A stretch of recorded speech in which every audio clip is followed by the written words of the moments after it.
time is 7:04 on this Back at It Monday. I feel like I didn't even have a weekend. Good morning, Bill. Good morning. It's nice outside though. It actually feels very fall-like. I think we got a little misting of rain in a lot of places overnight. Not nearly enough because we are in drought conditions all over the state of Alabama, and some areas of Alabama severe drought. So we need some rain. What we need is a good 3-day slow soaker. Yeah, just a slow one. Yeah, we're supposed to get thunderstorms today. I'll take it. I'm not sure, exactly. My lawn will take it, I'll tell you that much. My yard needs it so bad. Friday, when you left, you were headed to get a new accessory. I did, and they seem to be working beautifully. Really? I went to, I can hear you. You can hear me. Do they feel good? I mean, are they already? Are you having to get used to them being there? Yeah, a little bit, but what happened was, of course, I was in radio and TV for 50 years, so it means I wore headphones incessantly, sometimes 10, 12 hours a day. And I noticed years ago, when I was a teenager, I like them kind of loud anyway. But what happens is you put headphones on, you wear them for about, let's say 40 minutes, 30 minutes. Your ears get a little desensitized and you feel like the volume's going down. So you bump the volume a little bit every 30 minutes, 45 minutes. What's happening is that by the end of the day, although they sound normal to you, when you take them off, it's like a speaker at a concert. You are just blasting your ears. And so I did that for 50 years. I went to lots and lots of concerts. They got louder and the rock concerts have always were loud. I'll never forget, I went to see The Who in Legion Field. No, in the Legion Field, or it was Rickwood Field? Legion Field. My ears literally rang for 4 days. It's the Who's concert. They broke records with how loud they were. Yeah. And I agree with it because that was unbelievable. So I went to a lot of concerts, and even the country concerts, which back in the 70s, late 60s, early, were kind of more acoustic. As the 80s and 90s came along, they got more and more electrified. And by golly, by now, you can have a country show that's just, you go to a Eric Church show, and it's as loud as an Aldine show. It's really loud. Yeah, super loud. Yeah, and then I used to shoot a lot. I liked pistol shooting especially, and I hunted a lot, shotguns, did some sporting clays. That is 50 years of horrible, and I never wore, growing up, just like kids never wore helmets on bicycles or knee pads, I never wore hearing protectors. Nobody even thought about it. Not really. No. You might, if you were sensitive, you'd stick cotton in your ears or something, but I didn't do that. So I have severe hearing loss at age 72. So I went to Costco. I've tried the cheapskate way. I bought little cheapies out of the drugstore, and then I went online and found some little better ones. None of them worked very well. So I go to Costco, and there's no endorsement here. It's just I'm telling you what I did. There's other hearing places to go to, but they did my full hearing test, showed me my deficits, which were substantial. And then 2 weeks later, last Friday, I left here and went and picked up my hearing aids. I plopped them in. And I swear it was amazing. I could hear, for the first time, I actually heard the air conditioner humming and buzzing. And I heard people talking around me that I could actually understand what they were saying. Now, one cheap pair that I bought one time, they were over the ear like this with the little thing in there. And they looked real professional. But the problem is their microphone was at the back. So I couldn't hear anybody in front of me, but I could hear people behind me. So for 2 weeks, people thought I had some kind of Asperger's. No, I guess it was, what is it where you just yell out nasty Tourette's. Tourette's. They thought I had Tourette's because I kept hearing my own footsteps behind me, and I'd be walking along, and I'd turn around real quick to see who was following me. And there was nobody there, and then I'd walk a few times. I'd turn around again, And I looked like an idiot, I looked like Tourette's, like I was. And it's because I had these cheap. And if you were going to talk to me, like if you were looking at me and talking to me, I'd have to turn around and listen to you from the back of my head. That is hilarious. So now I got apparently pretty good ones. I'll get them tweaked in a couple of weeks. They said wear them for a couple of weeks and see what. And I can control all kind of stuff from my phone. And when somebody calls me on the phone, I can answer and talk without the phone being, in my hand. I can hear them, and now I look schizophrenic because I'm walking along, and all of a sudden I just go, when it rings, and I go, hello? And they go, hello, how you doing? Nobody's hearing this. I'm going, I'm doing good, how are you? And they're saying, oh, man, look at it. Hey, I'm doing good, how are you? Yeah, I'm doing good. So I'm getting used to them. But I'll tell you, if you have, and they are a little itchy, you got to get used to them. But like anything else, you wear them a couple of weeks, your body will accept it, and you'll get into it. When I first got my my bifocals, I went back to the doctor and I was like, I can't do this. Can't do this. You're going to get, he goes, Therese, you've got to wear these. You've got to give them time. Sometimes it takes 2 to 3 weeks. Because, I mean, I felt dizzy. I felt like I was getting headaches. Was going down steps a nightmare? Yes. I felt like my eyes were pulling, and they were, technically. I guess they were doing all kinds of things. But he said, you've got to give it a chance. And he was right. But you talk about complaining. That's all I did was complain. Every time I put them on, I complain. Yep. Now, like, I've lost mine. I got some last September. And about, I don't know, a month ago, I can't. I've looked everywhere. I've left them somewhere. That's why I wear mine. I've lost so many pair. And hubby's like, well, do you just think money grows on trees? Because, I mean, I will. I do. I lose stuff a lot. And my glasses is number one. But I can't wear contacts. We tried that. We've tried every contact known to man. None of them. Soft, hard, everything. One rolls up in my eyelid. It just won't stay. I got a weird shape or something, and it won't stay. And my eyes are so sensitive. It's like this right here, and the inside of my eye can turns feel red it. And feel it. And it tickles it, and it twitches. It makes my nose run, my eyes water. And I just said, well, I'm just gonna go back to glasses then. And I prefer them.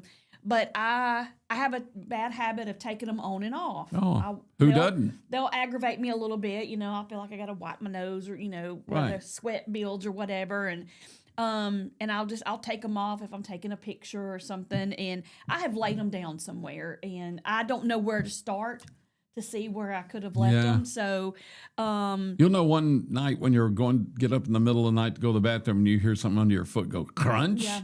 Oh, there they are. Yeah, I kept thinking there's somewhere in my car, here at the office somewhere, but I've looked everywhere. They're not here. Hey, Baden, will you get Bill a Coke? Oh, we got to do our Coke pop. I've already opened mine. I had to have something right off the bat. Did you? You couldn't wait. I could okay, not well, wait. I'll make the pop So noise. you're going to do the popping this morning. Good morning, Ricky. Good morning, Miss Vicky. Good morning, Bert. Thank you for watching and listening. Over the weekend, you remember I told y'all that I was doing a benefit for my friend Byron, who has terminal cancer? Yes. We had his ride yesterday. It was amazing. We had so many people turn out for that. Good. To ride bikes. We had you can just hand it to me. Yeah. Behind the scenes, Baden. Yeah, Baden's hand. That was Baden's hand coming in on the side there. We had cars, trucks, and Jeeps be a part of that. Oh, that is great. It was amazing. And we did a 50-50 ride. We raised, like, within a 2-week period and doing that bike ride, we raised over $3,000. That's amazing. I was really happy about that. That will go a long way for them. And then there were some other folks that have been are giving later, like after yesterday, because we were like, well, we take Venmo and Cash App and whatever else, and we've got some folks that said they were just going to write a check and bring it. So before it's over with, I'm sure we'll have a whole lot more. We had a Jeep club come. He said they do it's called Redeemed Off-Road. They did a ride not too long ago, and they gave every dime of it to Drug Alcohol Recovery Ministries. Good, that's awesome. And then yesterday they came and made a donation and was in the ride for Byron. So his name was Michael Criswell. So thank you, Michael, for your group coming out. That's awesome. Hooters gave out a ton of door prizes for us.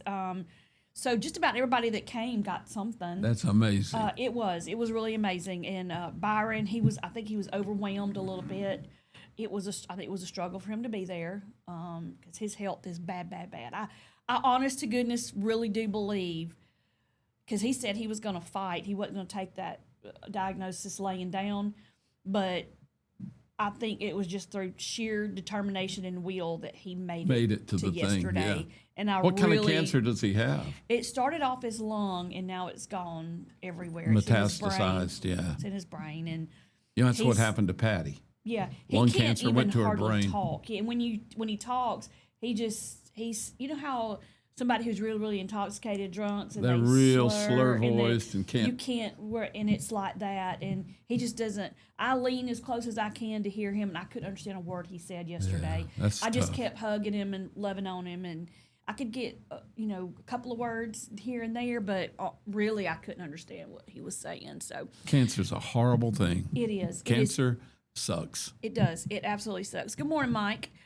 So what we're going to do, we're going to go ahead and take a break. We're kind of doing things off because we got started late. We're going to go ahead and take a break, so I want to stay on schedule. And then when we come back, we'll thank all of our sponsors, do the pop the top, and then we'll talk about some football games from Friday night, football from Saturday. Oh, yeah, I want to talk about football from Saturday. I know you want to talk about football from Saturday. And we'll talk about some news from around the area, and some of it's not good, and just national news, too. So y'all stay with us. You're listening to Morning Mayhem on Piper Peach Radio. Teresa and Dollar Bill broadcasting live from the Clayton Tractor Studio. We'll be right back.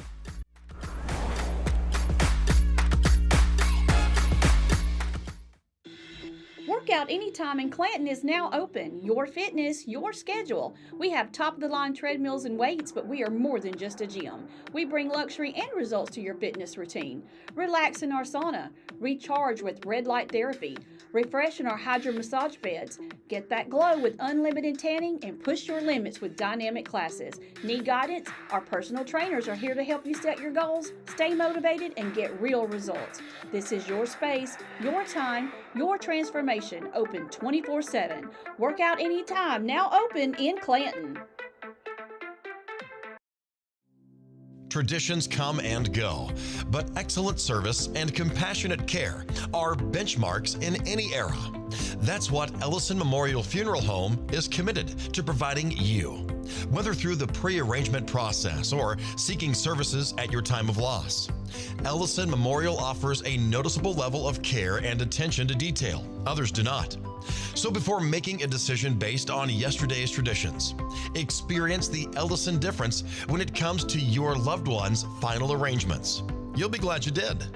Call us today at 205-280-4600. Ellison Memorial Funeral Home, setting the new standard in local funeral service excellence. We are always here when you need us.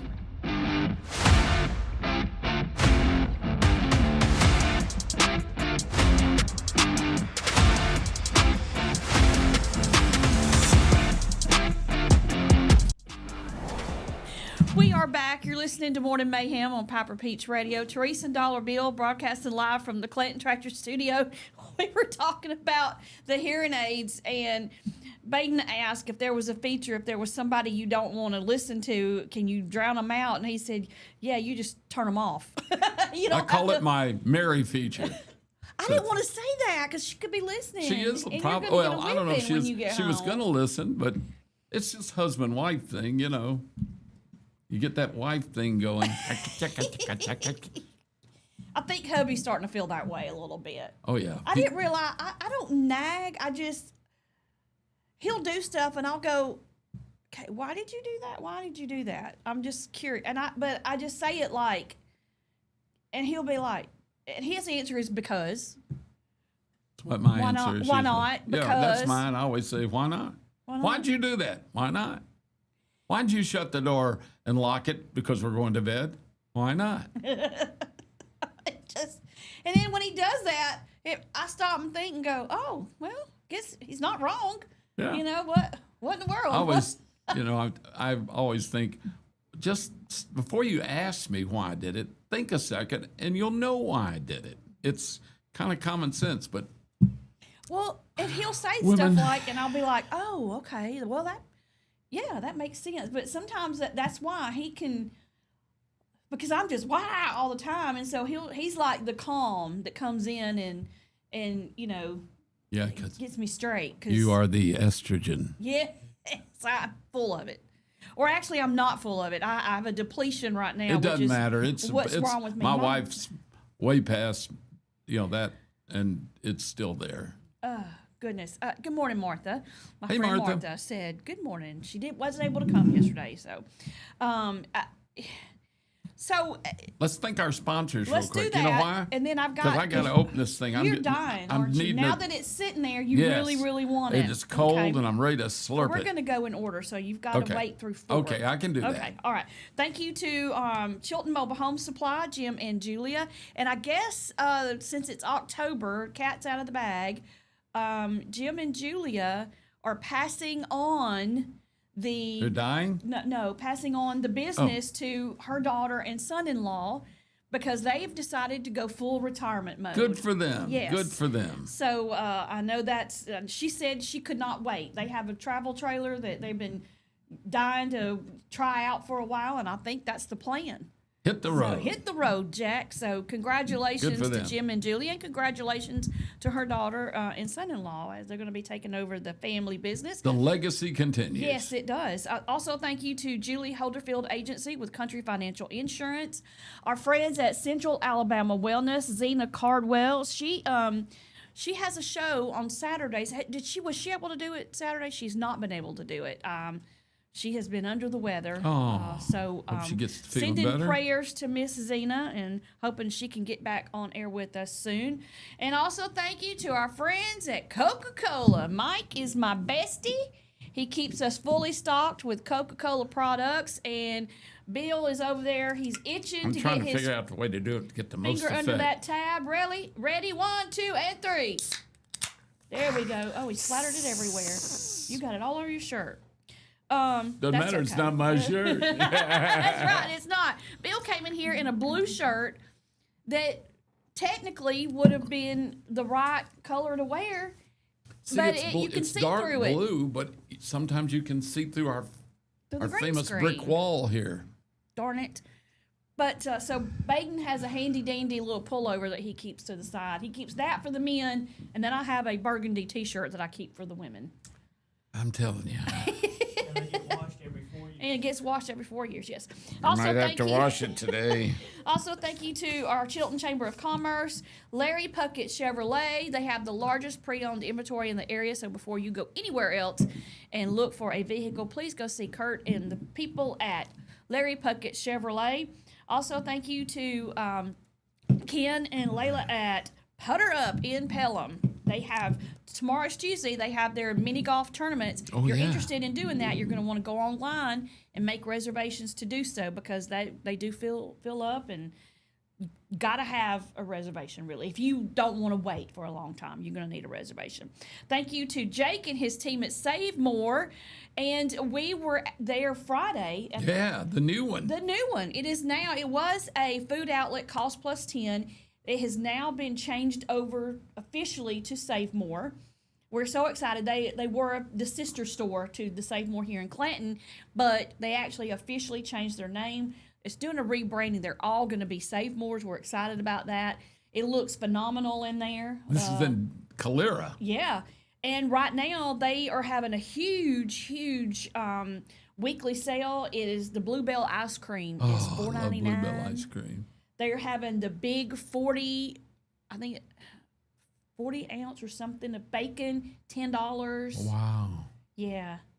Best, freshest fruits and vegetables anywhere. Yep. Both locations have great produce managers and they're, what do you call the butchers in their meat department. They will, look, if you know what you want, you call and they'll custom cut it for you. They'll custom cut it before they leave. You call them and say, hey, I want a fillet and I want it about that thick and I want it. Yeah. Oh. They'll do it for you. Also, thank you to Bruce at Old Orchard Amish Furniture. I did see where some places have the sunflowers. I'm almost positive his would be ready by now. So really? Not only does he have the best outdoor furniture, you can go by there and get sunflowers as well. That's so cool. So, yeah, that's it. And our furniture, we spent the entire weekend on our old Amish furniture from Bruce. Loved it. Well, the weather yesterday was perfect. It had a wind blowing. It was wonderful. We sat on the front porch and rocked. Now we put a skeleton in one of our chairs. Did you? Yeah, for Halloween. So we got. Oh, Mary let you do that? She suggested it. Yeah. Mary hates Halloween, but she's kind of getting into the downtown Columbiana thing. I suppose that's a big deal down there for a lot it's of more festive, less scary. It Probably. is, and it's where we lived before. We were kind of in the woods by ourselves, and that was kind of spooky for her. Yeah. Creepy. But this is in a neighborhood with people all around us and kids. It is more festive. You're right. So I like it. I noticed that our neighbors, it's a very eclectic mix of still some summer stuff on some doors, lots of fall stuff on the doors, and then you've got a couple of places that went full Halloween, like skipped the fall and stuff. just went I right guess to they'll- Halloween. Yeah, they'll probably do that right after Halloween. They'll put up They'll their go fall Christmas. stuff for about 3 weeks, Yeah. and then they'll go right into Christmas. I know But- there's a lot of stores now getting fully stocked up for Christmas. I mean, they were moving stuff around, moving the fall stuff and making way for the Christmas stuff. They I were mean, in it's- Walmart. They did it in all the Home Depots and Lowe's have all their Christmas stuff already up too, with their Halloween stuff. It's amazing. We've got some football scores from Friday night. Let's see, we had Billingsley and Elwood Christian. Billingsley won 40-0. It was a Good. shutout. Wow. Verbena and Notasulga Notasulga. was, unfortunately, Verbena failed to that game. Oh. Notasulga was 19-0. Clanton, unfortunately, did not win theirs. Chelsea 30, Clanton 0. Chelsea's a big team. Highland Home and Isabella. Isabella took that one all the way home, 35-6. Wasn't that our game of the week? Mm-hmm. Yeah, It was. that's good. We had a win on the game of the week. And then we also Oh, had. by the way, I saw your super fan online. yeah. I saw where you put the Yeah. lady and her daughter, I guess. That was great, wasn't it? Yep. I love that. And then we had Thorsby and Thomasville. Thorsby won 36-21. They're Thorsby's a undefeated. powerhouse this year. They are undefeated this year. That is Go phenomenal. Rebels. Jemison and Maplesville were off, so they will They play had bye this weeks. week. Don't forget Like Auburn. Yep, Auburn was off, and don't forget, I think Georgia was off too. Don't forget, Mm-hmm. Thursday nights is our coaches show from Durbin Farms. That starts at 6 o'clock. Okay, starts at 6 o'clock. I thought it was 6. Yeah, something around there. You're welcome to come and be a part of that as well. And if you want to try to be a super fan, you can do that and maybe win a T-shirt and get some notoriety on Facebook. We like to do that. I may show up Thursday if I'm in town because I'm a super fan of Durbin Farms pimento cheese. I do not eat that. I tried when I was about 3 or 4 years old, and I asked my mom, "What is this blank?" and then threw it up, and then got a spanking, not for throwing up, but for saying the bad Yeah, word. there you go. Well, Yeah. I love I good like it. pimento cheese, and they have one of the best I've ever had. But here's the thing: I might like it now because you couldn't get me to eat mac and cheese as a kid. Really? Would not eat it. I don't God, that's care usually what a you did to staple. it. Mm-mm. Mac, Wouldn't have it, no most part children of would it. have died in their youth had they not eaten mac and cheese and chicken fingers. Yep. Or nuggets.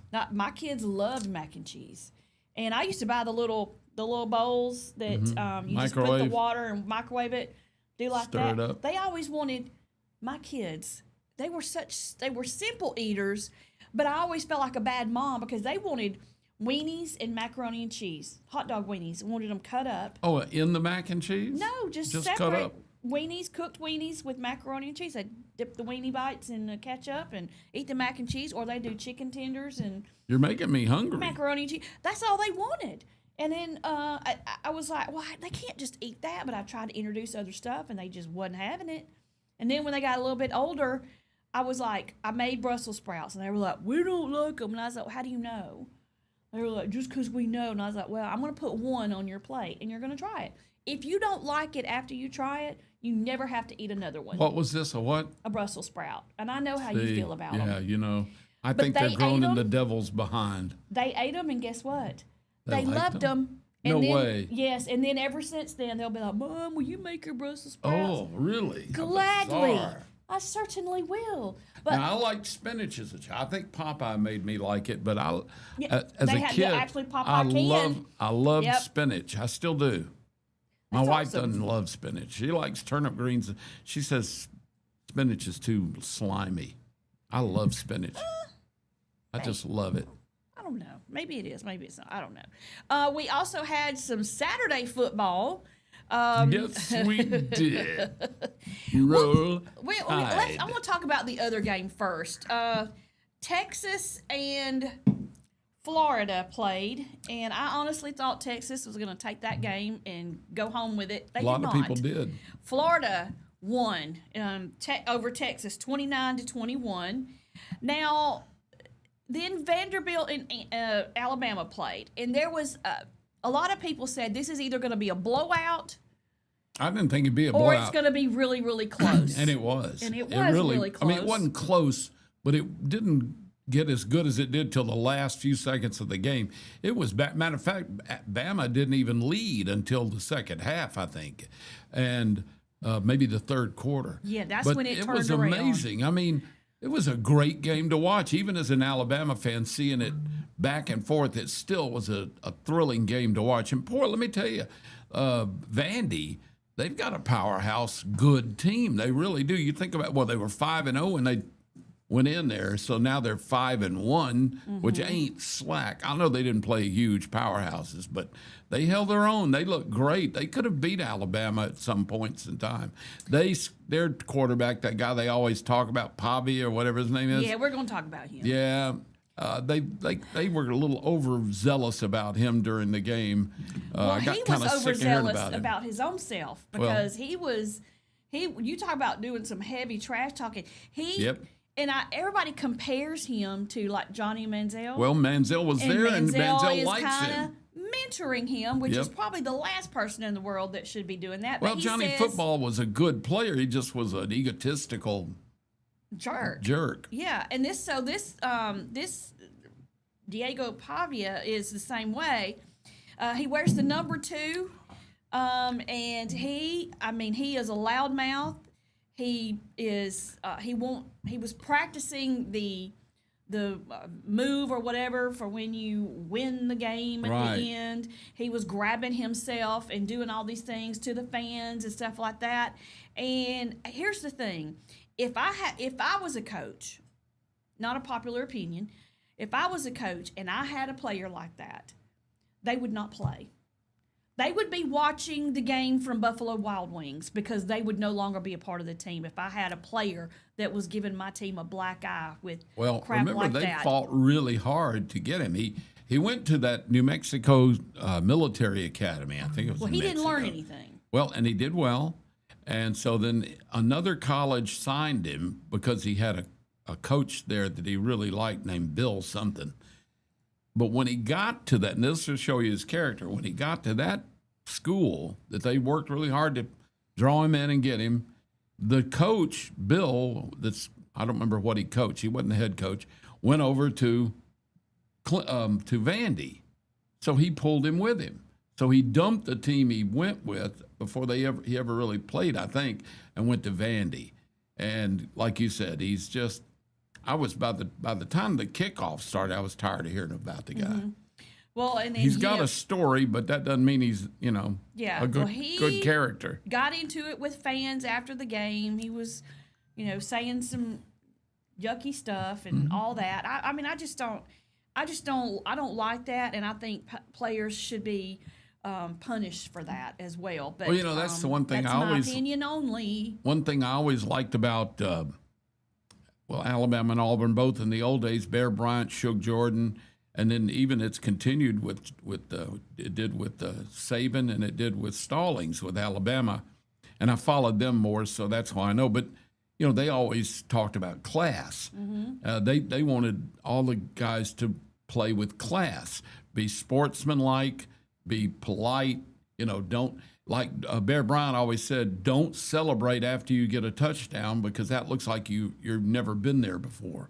Act like you do that all the time. Just you've got a touchdown, get back in the game. Yeah, get a touchdown, do a little fist you bump, can do and a keep little, on going. Yeah, and all the coaches also said, you get one day to celebrate.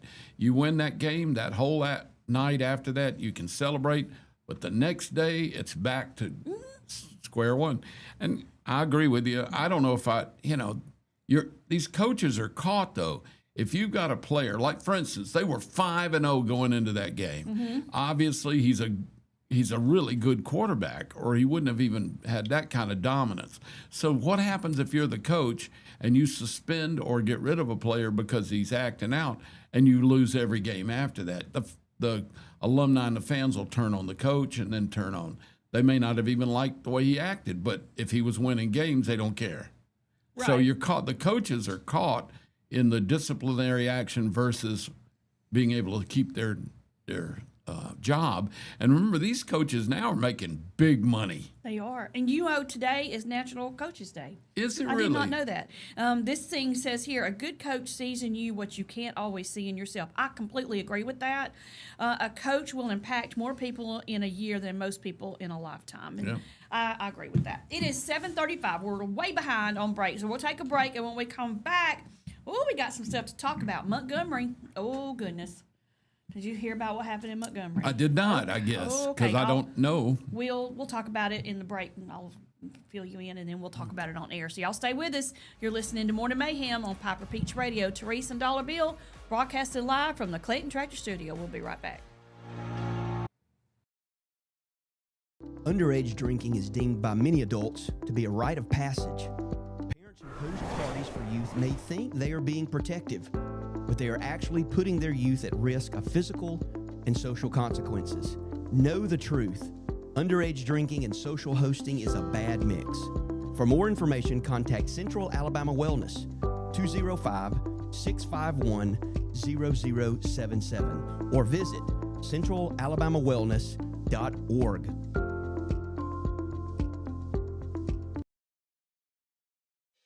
Chilton Mobile Home Parts and Supply is your go-to destination for top quality mobile home parts and supplies in Clanton, Alabama.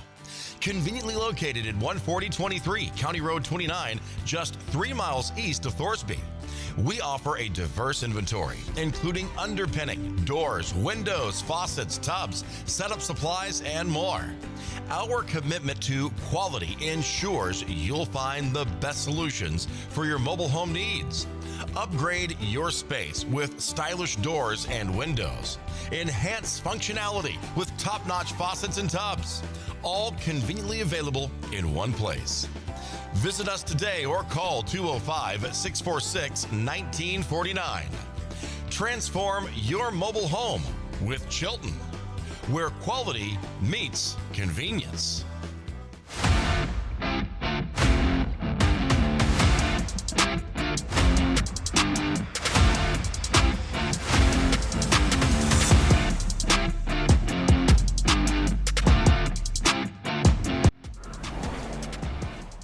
We are back. The time is 7:37. You're listening to Morning Mayhem on Piper Peach Radio. Therese and Dollar Bill broadcasting live from the Clinton Tractor Studio.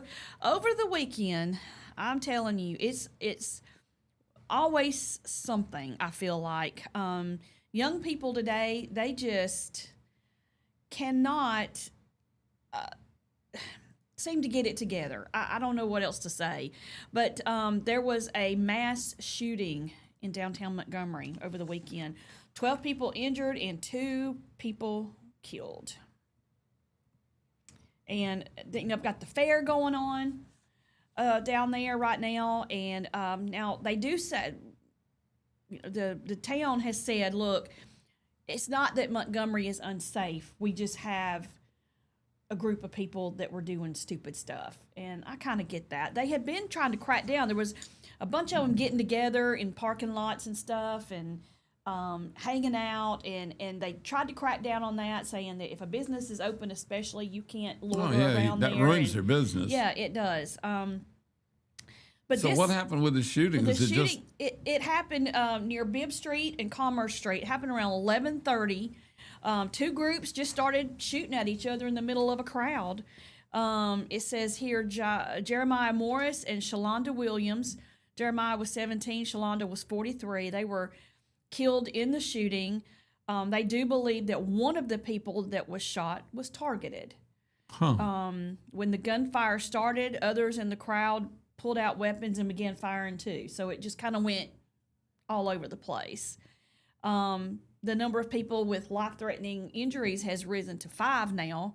with the youngest being 16 years old, and they are offering a reward of $50,000 for information that leads to an arrest. Wow. A lot of people were in town because of the Tuskegee Morehouse Classic. Oh, yeah. I forgot they were having that big Also, the Alabama National Fair and Alabama State University's homecoming game. And but they want to let people know the shooting was not related to any of this. This was completely unrelated. But definitely one of the 14 people shot was targeted. So this was like gang activity, maybe, or Well, if you got that many people together, and then most of them Well, that it are sounds there like there were pull two out groups, guns, yeah. pull out guns and start shooting. I mean, you almost want to say it has to be something like that. yeah. And if we don't know the age of everybody in the group, but there were some young ones, right? Yeah, So I don't that's know. wild. Yeah, I mean, no 16 to 25-year-olds should be downtown with a gun in their pocket. You know, I can see an adult if they got a permit. Of course, you don't need a permit now in the state, but carry permit. But, you know, I can see if you were going downtown, you might carry your pistol for protection. But this sounds like people that just were looking for ready to shoot. How do you feel about not having to have a permit? I to think it's carry a gun? ridiculous. I think that, this goes back to the open carry thing. In the state of Alabama for so many years, open carry meant you could carry, your weapon on you as long as it was visible. You didn't need a thing. And then they got rid of that back, I think, in the 70s, and you had to have a carry permit to carry a loaded pistol on your person. You had to go get a permit. I kind of agree with that. I do too. I've had a permit since I was in college, and I still have mine. It doesn't seem to matter anymore, but I've always had a concealed carry. You could either conceal it on your person or carry it in your car. And I think that's smart that you got, because that means if you're caught out with a weapon on you or in your vehicle and you don't have a permit, you're breaking the law. And I think that helps a lot. You have to have a permit to fish. You should have to have a permit to carry a gun. You have to have it and to that's hunt. just the way I feel about it. Right. I'm not saying you can't have one. No, I think I'm all everybody for should gun have rights. the right to have one, unless you're a bad person, a felon that's not supposed to have one. And if you're the right age and you are, your background check comes out good, then obviously there's no reason why you shouldn't have one. But there are too many people that are getting them in their hands that shouldn't have them. Well, the problem there, too, is if you see somebody obviously with a weapon or maybe even concealed, how do you, now that they allow open carry, that means nobody's suspicious because they got a gun hanging on their hip, really. And that means anybody can carry a gun. Because you can't and walk age, up to them and doesn't say, matter if you're 16. If you look like an 18-year-old, I guess, I don't know. And you have no probable cause to walk up to somebody and say anything because you can't say, where's your permit? Then you're targeting. You're targeting. Yeah, I guess. The whole thing is terrible. Such a tragic situation. I hate when stuff like this happens and people are injured, innocent lives. It says one of the people shot was targeted. It doesn't say that if one of the two people that was killed when people was start targeted. shooting, it's crazy. That's nuts. Why would you do that? In the old days, you might have gotten beat up and hurt that way and maybe killed, but a lot of times it was just fights. Young people tend to fight because they got testosterone, and boys especially, they're aggressive. They're looking to rumble. Some kids like fighting, but now it's all deadly force, which is crazy to think, that deadly force can be used with 16 and 18-year-olds and 20-year-olds who are just out to fight. And, a lot of people like to blame this on the gun group, but they also want to blame it on gaming, where, people are getting desensitized by playing all these violent games on their computers.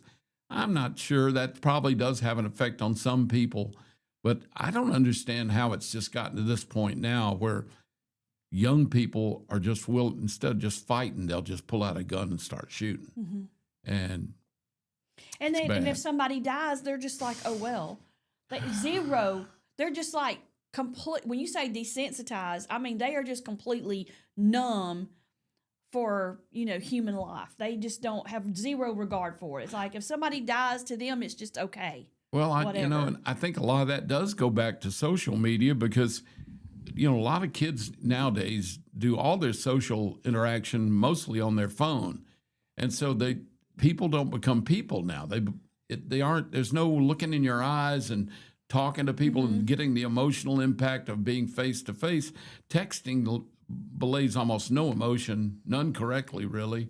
Right. I mean, if you want to shout at somebody, you use uppercase or a lot of exclamation points and emojis. That is not communication. I mean, not if it's your prime communication. Right. And I think they're getting to where people don't seem real to people anymore, Right. not personal. And if because it happens to me daily almost, you text something and you text it in your head the way you would speak, but that's not necessarily how the person reading it reads No, it. there's no They may read it as sarcasm. They may read it as being mean, petty. being mean, or any of that stuff. Right. And so,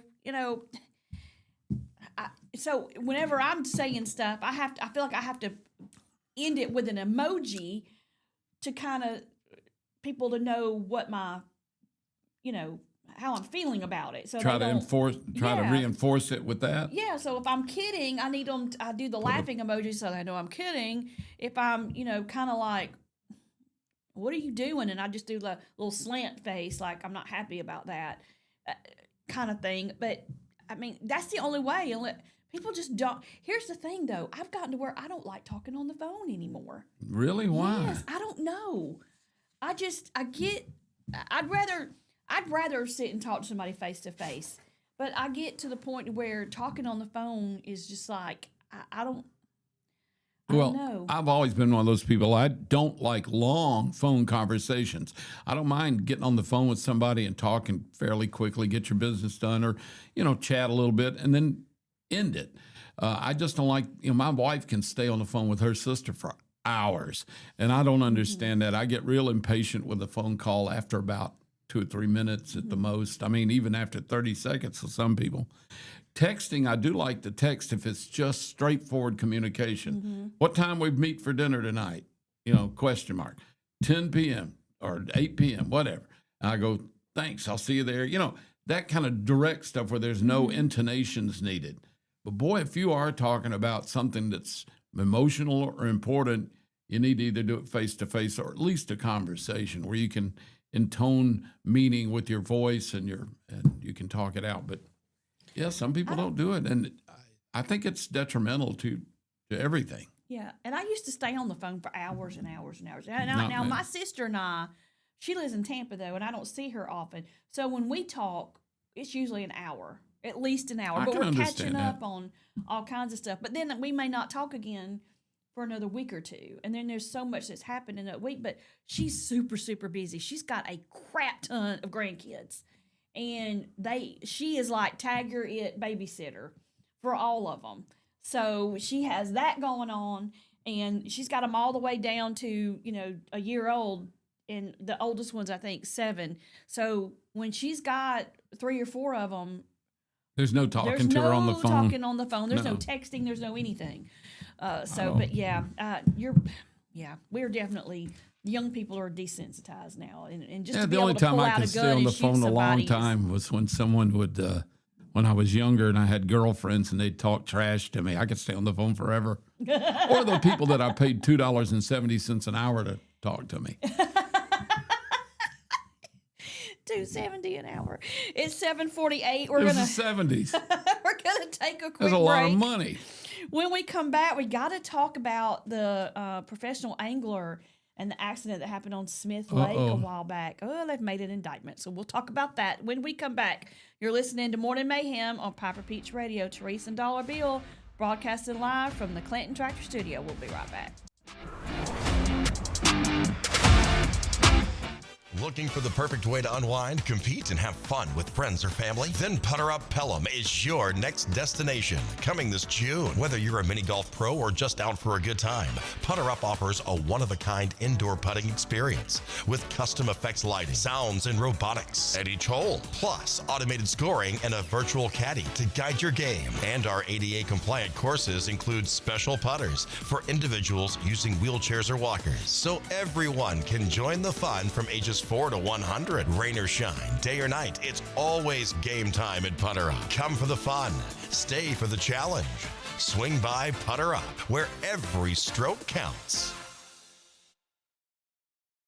Need reliable towing or diesel repair? Mem's Wrecker and Heavy Duty Diesel Repair has you covered. We specialize in light and heavy duty towing and recovery with the latest equipment for any job, from campers and tractor trailers to winch box recoveries, and the only local-based rotator in the county. We do it all. Our diesel repair services include computer diagnostics, engine rebuilds, transmission and clutch work, and general maintenance. Trust Mem's Wrecker and Heavy Duty Diesel Repair for top-notch service. Call us at 205-217-1984.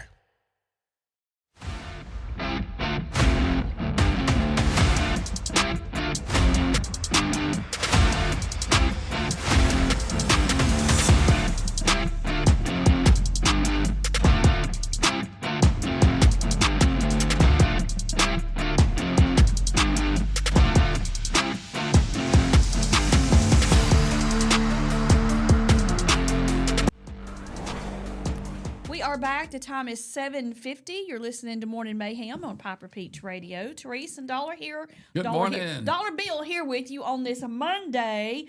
There was a huge story.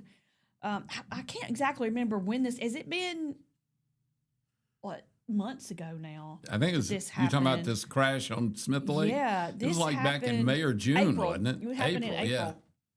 Yeah. You remember there was a bass boat and another boat that crashed, and they're saying that here 3 people were killed. And this happened around 7 a.m.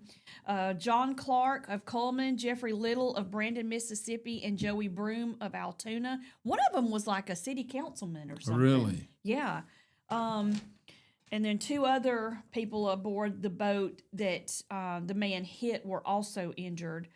If you've seen the video, and there is video out there, that a completely other boat got, because like we were talking about it on break, a guy's, holding up a big old bass or a catfish or something like that. And his buddy in the boat's taking a picture of him holding up the thing, but behind him, out on the lake, you see I think it's a pontoon boat or something, but it's cruising along, and then all of a sudden this bass boat flying just nails it, just almost like a missile, went right into it. In the beginning, they were trying to say that fog may have played. It was clear as a bell. According to this video, it's clear as a bell. And it says here, Flint Davis, he was the young man operating that boat that crashed into, I guess, the pontoon boat and caused the deaths. He has been indicted. I'm trying to see exactly what the indictment was. Manslaughter. He's also facing 2 counts of assault, reckless operation of a vehicle or vessel, and failure to follow boating rules. It says of the road, but I'm sure they mean water. And boating without a boater safety certification. All of those are bad, bad, bad. You got to have that stuff. Alcohol was not a factor. Weather was not a factor. The other vessel was not a factor. Weather conditions or other environmental conditions were not a factor. His bond has been set at $115,000, and I guess we will see the outcome of that. He is going to do some jail time. It's a shame because there was no alcohol involved. The guy was in the morning. He was out fishing. I think there was somebody else in the boat with him. But anyway, that moment of not paying attention and operating the boat unsafely has ruined a lot of lives. And, you know, I guess he deserves to be prosecuted and all that because he did kill those people. And if indeed that's what comes out in the trial, that it's his fault, and I'm sure it looks like it is, but you know, the trial's going to have to deal with all that.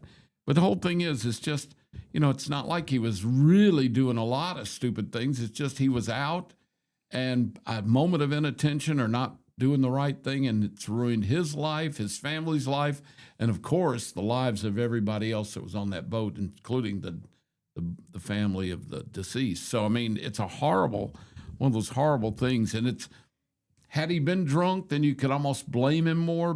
And I guess it's just being that unsafe on the water is blamable, but it just seems so tragic all the way around, doesn't it? It's It's tragic. like just it was an accident that shouldn't have happened. And he's at fault for flying in that bass boat and just not paying attention to. Do you know how fast he was going? It looked like he's going about 60 miles an hour. 67 miles an hour. Yeah. That's That's fast fast in on the water. a vehicle, but that is flying in a boat. It is. Because when It's you're on really that fast. water, 15 miles an hour feels fast. Well, you remember, know? too, there's no brakes. Yeah. There is no brake on a boat. I mean, you can reverse the prop or whatever, but let's face it, your inertia is going to carry you through. And then the fact that the thing that gets me about bass boats, and I'm not an anti-bass boat guy at all, don't get me wrong, but they do go awfully fast.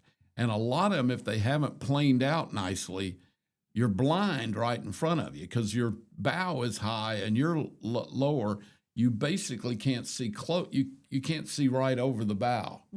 And so you're looking down the road. Well, if you're doing something else or you're fiddling around or you whatever, and you look down for a minute or talk to somebody, that's when that boat could be seen. And then if you turn back and your bow's in the way, you have no idea there's a boat in front of you. And I fully believe that's what happened here. Because if you see that boat, it's flying, and you can see that the front end is the up bow a is little high bit. and the stern is low. Yeah. And, you know, you should, if you're going to go that fast, you hopefully get it planed out where the nose comes back down a little bit, the prop comes up a little bit, and you can see. But that's the whole thing about if you're going to have a boat that has that big of a motor on it, an engine on it, and you're going that fast, you have to be hyper sensitive to what you're doing because, you know, you're in a high performance boat. And there's you're not no in a regular protection around putt-putt.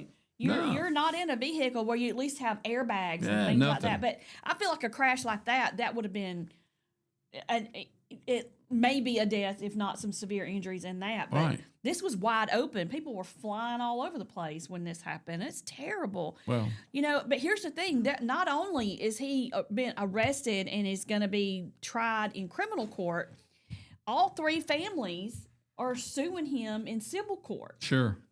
You know they're going after something. So if you have boat insurance, is the boat insurance people on the hook for that, or is No, that they'll only pay for the repair of the boat. If you have boat insurance, I think there's no. They'll pay for injuries and some of that stuff, but you can turn around and sue civilly, separately. So they may get some judgment from if they have full liability coverage. You can do it just like a car. You can have liability for injury, but you can also have just collision insurance, basically. But what happens? Or if you don't. I don't think. Are you required to have insurance for a boat? I don't think you are. I don't think you are. Here's the thing, though. He's obviously I never had insurance on a boat. I had a is boat for years. considered a professional angler, but I don't think he's one of those like, Randy Howell or some other ones. Big Well, deal. But how are they going to get money out of somebody who doesn't have it? They rarely do. It's one of those things. It's kind of they can sue him for money, but if he's not a man of has a lot of substance, and then they'll get what they can get. But he'll be in jail probably. He'll do And some jail time. I don't know if It he's may be married 6 with months kids or what, but all that sort of stuff. I have no idea about his personal life, but think about it. If he's got a wife and children, or a wife and anybody in his life that's dependent on him, that's now ruined their lives as well. yeah. So it's really tragedy. It's tragic. It's terrible. You be careful on the water. That's people think I've grown up my whole life on a lake. from the time I was born until I was out of college, we had a place on Guntersville. Then we were on Neely Henry, and now we're on Lay. I've never not been on the water hardly.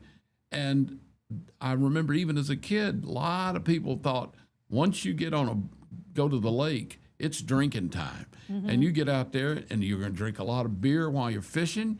Going to drink a lot of beer if you stand on the pier. You're going to drink a lot of beer and go out and ski or tube or have fun.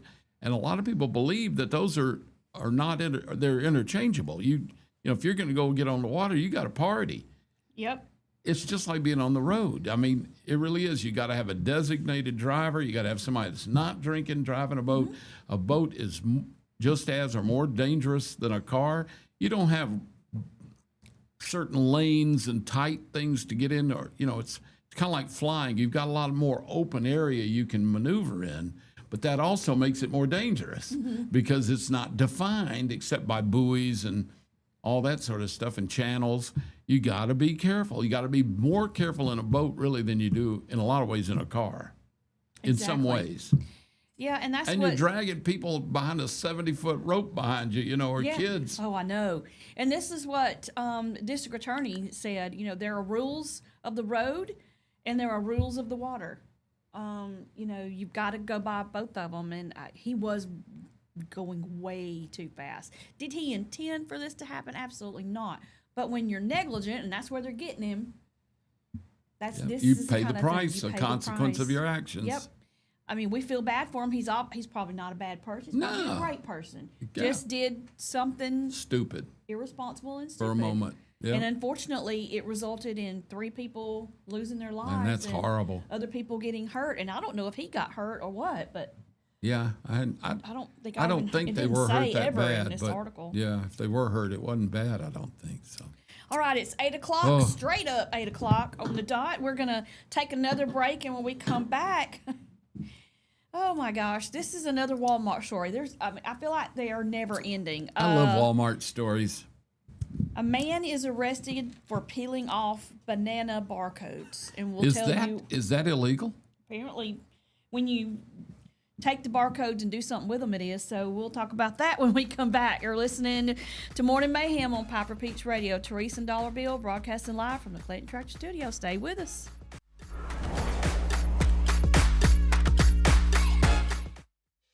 Chilton Mobile Home Parts and Supply is your go-to destination for top quality mobile home parts and supplies in Clanton, Alabama. Conveniently located at 14023 County Road 29, just 3 miles east of Thorsby. We offer a diverse inventory, including underpinning, doors, windows, faucets, tubs, setup supplies, and more. Our commitment to quality ensures you'll find the best solutions for your mobile home needs. Upgrade your space with stylish doors and windows. Enhance functionality with top-notch faucets and tubs. All conveniently available in one place. Visit us today or call 205-646-1949. Transform your mobile home with Chilton, where quality meets convenience.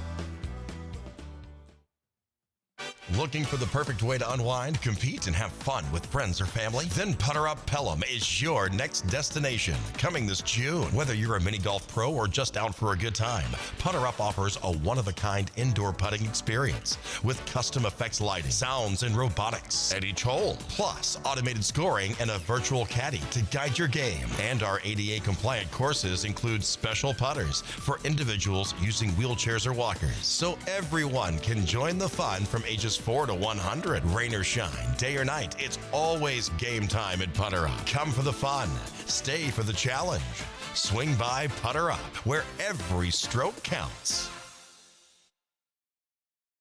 Need reliable towing or diesel repair? MEMS Wrecker and Heavy Duty Diesel Repair has you covered. We specialize in light and heavy duty towing and recovery with the latest equipment for any job, from campers and tractor trailers to winch box recoveries, and the only local-based rotator in the county. We do it all. Our diesel repair services include computer diagnostics, engine rebuilds, transmission and clutch work, and general maintenance. Trust Mem's Wrecker and Heavy Duty Diesel Repair for top-notch service. Call us at 205-217-1984.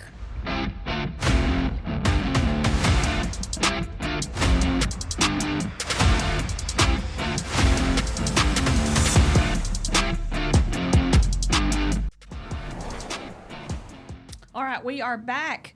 You're listening to Morning Mayhem on Piper Peach Radio. Sometimes I get these stories and I think there's no way that's real. And then you click on it and there's a whole news story on it and you say, it is real. And then you say, I'm going to talk about this in the next, when we come back from a break. And then meanwhile, you pull up the article only to find out it was fake. Oh, it's not real. It was a satire, and I didn't. It looked like a whole real one. Now I feel stupid. Well, the internet's full of fake sick to news. death of that happening to me because I can't tell what's real and what's not anymore. Nobody can anymore much. I'm gonna have to triple check myself from now on. Is this the banana thing? Yeah. I kind of wondered about that because we were during the break. I was saying I hadn't heard of it. I thought, well, if somebody was taking the barcode off bananas and putting them on other things so they could pay less for them, would it not still ring up as a banana? So you put a big screen TV, you swipe it, shoot it with the gun, and it goes banana, $2.34. $2.34 for a big screen TV that's called the banana. I think that would raise a little bit of a concern. Yeah. Okay. Struggling I'm today. sure people have done that, though, tried to put cheaper barcodes on more expensive stuff. But now they've gotten so good at what the barcodes tell you the product is and all that, I don't know if they get away with it. I mean, I don't know.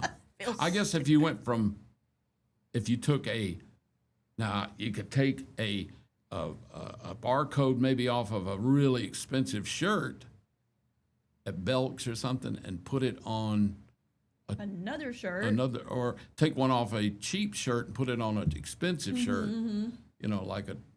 Like one of their name brand shirts, and then put it on a shirt that's a polo. Right. Maybe get away with it. I don't know. Maybe. Save $5 or $6, $10, $20. I don't know. I just don't understand thieves anyway. I've never understood. I know someone who is a kind of a long-term kleptomaniac. They've been caught shoplifting numerous times. They have money is not an issue in their life at all, and it's happened over the years repeatedly. And I think it's just some kind of weird sickness for the desire to get away with it or something. I don't know what it is. I have never figured out. It's a family member, and I just don't know. I don't know what the story is on that. Well, my career as a klepto started as about 6 years old. First, I took some Red Hots, and my mom caught me with them, and I had to march my little rear end right back up into Winn-Dixie. Pay for them, tell them you stole. Oh, yeah. And with the threat of the police being called, which I had a complete meltdown. Sure. And then another time, we had this big change jar. My dad was huge on getting change and making change jar. Matter of fact, we went on vacation one year. With change. And he was we rolled all of it up. We spent hours in the living room floor rolling all that. We still do that, my wife and I. She was a banker. I mean, because back then I was little, and so $300 or $400 for a vacation was a lot of money. Yep. And we rolled all that money, and he fully believed in doing that, and that we did it. Well, I figured out that the change was in a jar on the counter, and going to school, I wanted to get pencils and snacks and all kinds of stuff. So I went in there, and every couple of days I'd get me 2 quarters out of there, and my mom caught me with them, and I got in trouble with that. And that particular instance ended my career as a klepto. Yeah.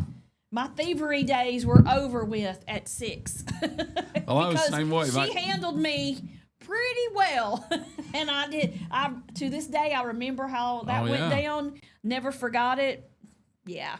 I had an uncle that Not owned the a life for hardware me. store, and my dad on Saturdays we'd go see Uncle Jimmy at his hardware store. Dad would just go down in there and they'd drink coffee and talk. That didn't have to really buy anything, and I'd wander around Uncle's store. It was an old style hardware store, and it actually had this barrel, like a whiskey barrel, big barrel, full of grass seed. Because back then nobody bagged grass seed. You know, there was no grass seed already bagged. You bought it from a lawn shop or a hardware store. You scooped it up, put it in a brown bag, and you weighed it and charged them per weight, you know. And it was like, 30 cents a pound or something. I don't know. And so he had this big open barrel and this scoop. And it felt so good, that grass seed's so fine and powdery. And I would just play with it, right? I mean, I just put my hands in it, and it was just like sand. Yeah. Well, I got home. Dad, finished visiting with Uncle Jimmy, and we left and drove all the way home. We lived a pretty good ways away from his store. And when I got home that night, Mother was going through I got home and changed clothes and went out and played. She was getting ready to do the laundry, and I was wearing little shorts. She reached in the pockets to check if it make sure nothing was in the pockets, and came out with a little handful of grass seed. She thought, what's he doing with all this grass seed in his pocket? So she went to Dad and said, did you bring seed home? And he goes, no, he stole it from Uncle Jimmy, I guess, or put it in his pocket. Well, by golly, the next Saturday, after I got a stern talking to and threatened with the police and everything else, I had to then take a quarter. Dad gave me a quarter, maybe do some chores or something. And I was only like 4 or 5. But I still remember it vividly. I had to go back with my dad and walk in by myself and tell Uncle Jimmy that I had stolen from him, and would he forgive me, and could I pay for the grass seed that I had? Of course, Dad had already told Uncle Jimmy the whole thing. So Uncle Jimmy was really stern with me, very disappointed in me. My dad, that's what really killed me, was the disappointment that they showed. Yeah, absolutely. He said he wasn't going to call the police this time. Everybody makes a mistake, but that did I learn my lesson? I said, yes. And I was crying like a crazy kid, just crying. And gave him the quarter. He actually gave me a dime back. He said it was only 15 cents worth of grass seeds, so he could give me the change. And I gave Can I buy more then? No, that I had to turn and give it back to Daddy because, Yeah, he's the one that gave it to you. So anyway, That's that's one of those life lessons that I learned at like age 4 or 5 that I've never forgotten. I'm 72, and I just felt like my dad would know if I stole anything. Yeah. He had ESP figure it or out. something. Yeah, because I didn't know how he found out. I didn't hear till years later that it was my mother that found them in my pants. I never knew how they knew that I stole it. You couldn't figure it out. I thought it was ESP, yeah. Good morning, Laura. Good morning, Lisa. Good morning, Josh. I actually do have a story. Can I tell a story? Story time with Bill. It's 8:12. Let's do this. Let's go and take a break now. And when we come back, we'll have story time with Bill. You'll like this one. It's about not only stealing, but also about television. Oh, okay. All right. Then we're going to take a quick break. It is 8:12. So when we come back, we're going to do a little story time with Bill. So y'all stay with us.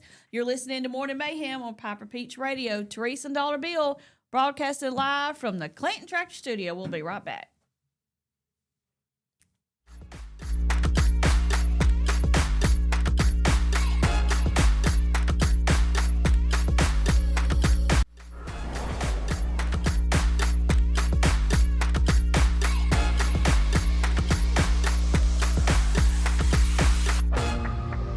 Some family traditions begin with an ending.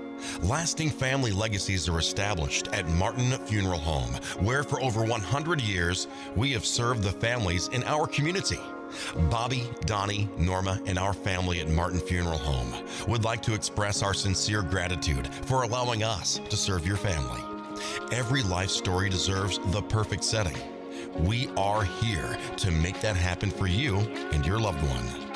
We offer traditional funeral home services, and we are now excited to be the home of the first crematory in Clanton, Alabama. Our goal is to serve our families no matter what their needs are.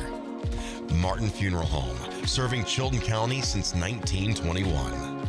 Please give us a call at 205-755-3550. Universal Heights Academy is now enrolling for the following programs: aesthetics, manicurist, waxing, cosmetology, barbering, and the instructor crossover program. We are offering small class sizes for more personalized instruction. Hybrid and online classes are also available. Find us on Facebook or visit uhaway.com for more information on our discounted enrollment rates. Your rewarding career starts with Universal Heights Academy. Ready to make your home a happy place? Farmers Home Furniture in Clanton is here to help you with our Happy Home Sale this Thursday, Friday, and Saturday. Create a new look with incredible savings. Get 25% off everyday low prices with any furniture purchase of $499 or more. And if you add or open an account, you'll save an additional 10% on all appliances and electronics. Don't wait. Find your happy home at Farmers Home Furniture in Clanton at 302 Park Plaza this Thursday, Friday, and Saturday.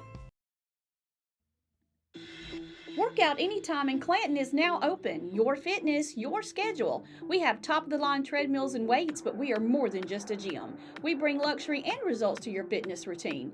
Relax in our sauna. Recharge with red light therapy. Refresh in our hydro massage beds. Get that glow with unlimited tanning and push your limits with dynamic classes. Need guidance? Our personal trainers are here to help you set your goals, stay motivated, and get real results. This is your space, your time, your transformation. Open 24/7. Workout Anytime, now open in Clanton. Traditions come and go, but excellent service and compassionate care are benchmarks in any era. That's what Ellison Memorial Funeral Home is committed to providing you, whether through the pre-arrangement process or seeking services at your time of loss. Ellison Memorial offers a noticeable level of care and attention to detail. Others do not. So before making a decision based on yesterday's traditions, experience the Ellison difference when it comes to your loved one's final arrangements. You'll be glad you did. Call us today at 205-280-4600. Ellison Memorial Funeral Home, setting the new standard in local funeral service excellence. We are always here when you need us. Underage drinking is deemed by many adults to be a rite of passage. Parents who host parties for youth may think they are being protective, but they are actually putting their youth at risk of physical and social consequences. Know the truth. Underage drinking and social hosting is a bad mix. For more information, contact Central Alabama Wellness, 205-651-0077, or visit centralalabamawellness.org.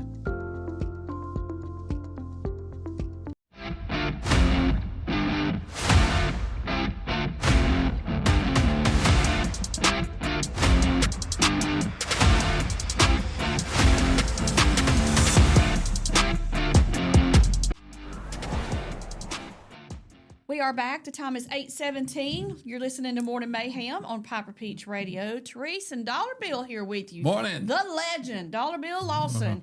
And we are now going into story time with Bill. But first, Oh, you got a new one fresh and number 2 for the morning. Yeah. Me too. cheers. Cheers. Number 2 Coke. Sometimes you just have to do it. Oh, it's good. Thanks, Mike. Okay. Story time. All right. Well, this, I may have told this before, but this, I We don't really care. did Tell it again. believe that my dad was psychic. You know, I told you that first of all, he knew I'd stolen the grass seed. Mm-hmm. So I was always, and I was only 4 or 5. So I just really believed my dad knew what I was doing, whether he was there or not. Right.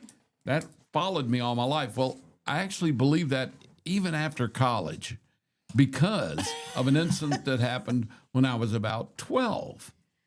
All right, me and my 2 childhood neighborhood friends, Raymond, and Alan Acton, and Raymond Quintero and I, we were the 3 musketeers. We were the 3 amigos. We did everything. We rode bikes together, went through the woods together, you know, just fiddled around. Well, we didn't live that far from Howard College which is now Samford University. Oh, You know, okay. Samford was Howard College forever, and they were in Eastlake, and then they moved the entire campus to their new facilities off of Lakeshore Drive in Homewood, probably in about 1962 or 3. Yeah.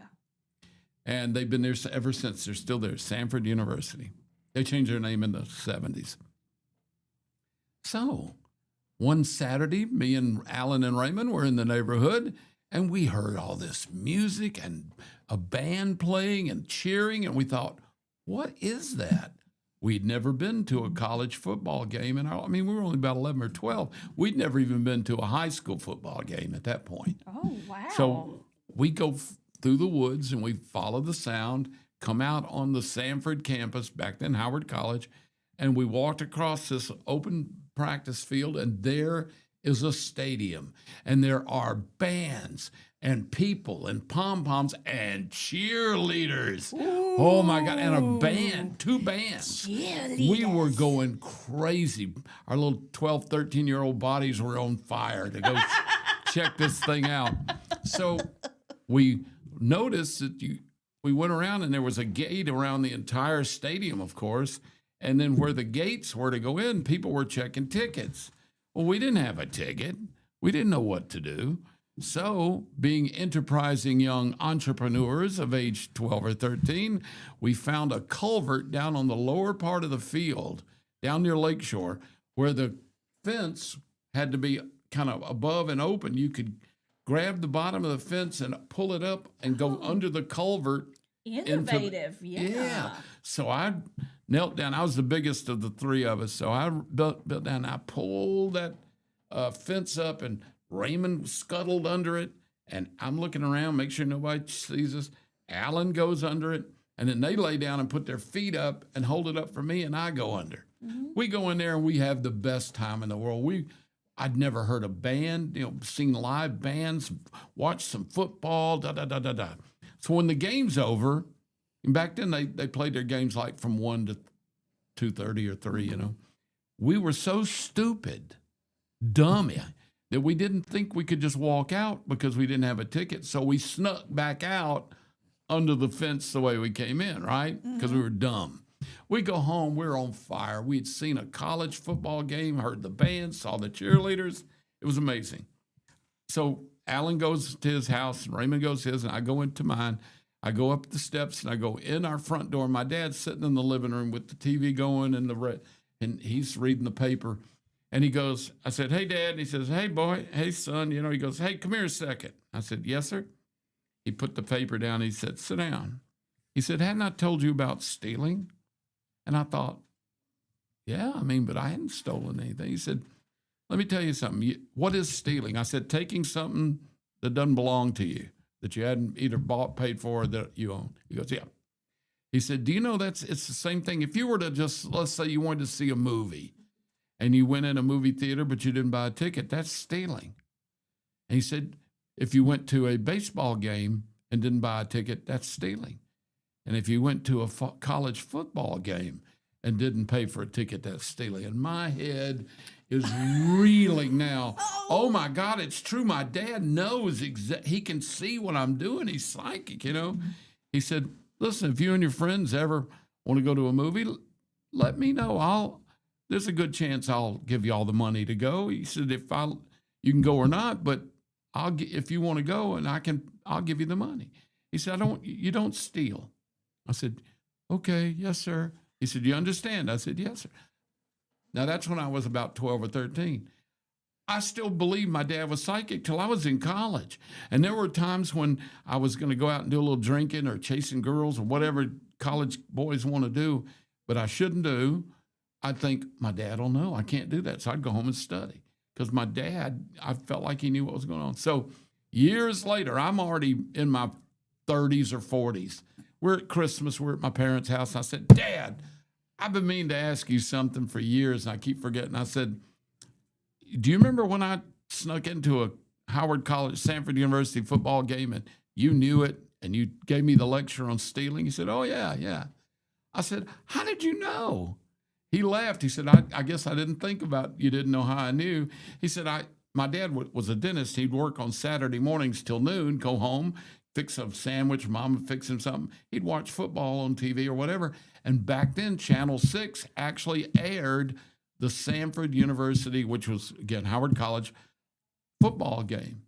And my dad said, I was sitting there reading the Saturday paper, watching the game and listening. He said, then I heard the announcer, I was reading the paper and I heard the announcer, well, here's a couple of enterprising young men who want to see a football game. And I just looked up, and the close-up of my son holding up a fence and looking around while I see Raymond and Alan scooch under, and then they hold the fence up, and the announcers are laughing, and then they see us get up and brush off and go running up. And he said, I went, that's my son on there. So I had no idea. And back then it was all black and white TV, and it was amazing. But gosh. He said they had a lens, close-up lens showed me and they clear. didn't come after y'all to make y'all No, leave. they thought we were kids. Thought it was funny. Thought it was funny. That is hilarious. I mean, the news. I mean, my gosh. the people, the TV people thought it was funny. Now, I guess if the people in the game, the security people at the game weren't watching TV, so they didn't know. I don't guess they ever thought I don't guess they'd give a hoot. I thought maybe your dad had a friend that went to the game and saw y'all and ratted you out. We were on Channel 6. My first appearance on television. But I really didn't know that. I didn't know that story for 25, 30 years, gosh. I guess. That could not be any funnier. Isn't That it? is hilarious. Ah, my psychic dad. Oh my goodness. Bill. True story. Oh my goodness. I got to get the label right so Mary won't call us on air and but tell I'm me. telling you, you can't hardly see it. Yeah, with this, the black on red it's is the black on dark. red. I got the no sugar Coke, so they do the black label. Now the Diet Coke has the white on red, but the No, black. the Diet Coke is silver. Oh, is it silver? The whole can Okay. is silver. Yeah. Oh well, there's something that's white on red, and this one. Yeah, there you go. It's a regular Coke. Hello, Right. duh. Yeah, Diet Coke my- silver. You can Y'all, really see it. I'm telling you, this menopause is affecting my brain to the point that I don't even know what I'm doing. It half did the mine time too. Anymore. Don't it worry. did it? Yeah. That menopause got you? When I went through my hormone problems, my menopause, I had hot flashes. And actually, it's just about as bad when you're married to somebody going through it, because you get suddenly in the middle of the night, people kicking all the covers off, sweat, and yuck, and it's not for fun. They're like, look, I'm sweating. Look at this. And you're cold, and they're kicking the curtain. The blankets off. Yeah. Did you see the story? This is horrible. Uh-oh. The story about the skydiver they had to rescue from the tree. No, did he get stuck in a tree? He did. Let me tell you why. This has happened in Nashville, Tennessee.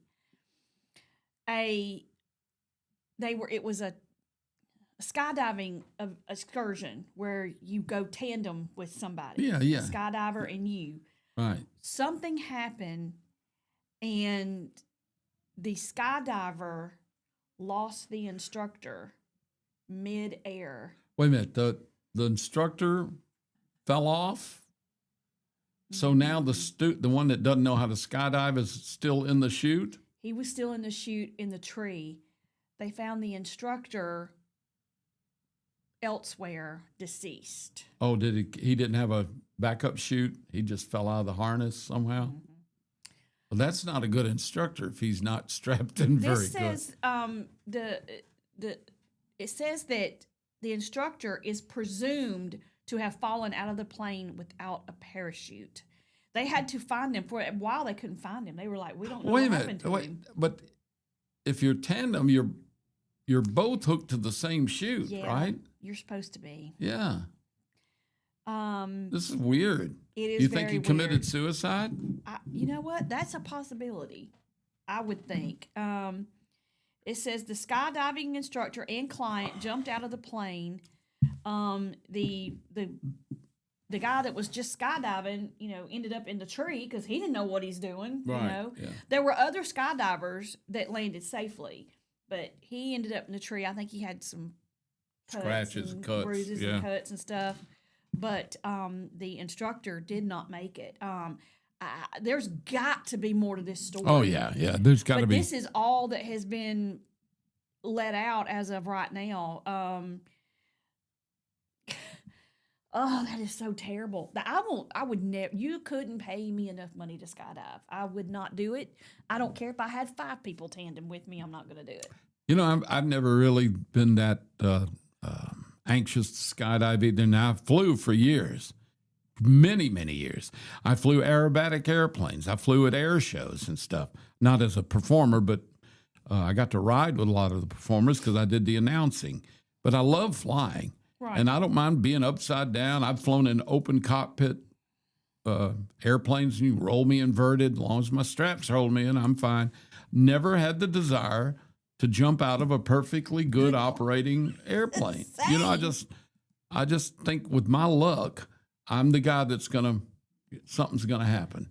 Yeah. And I've just never, I thought about it a couple of times and then I just dismissed it.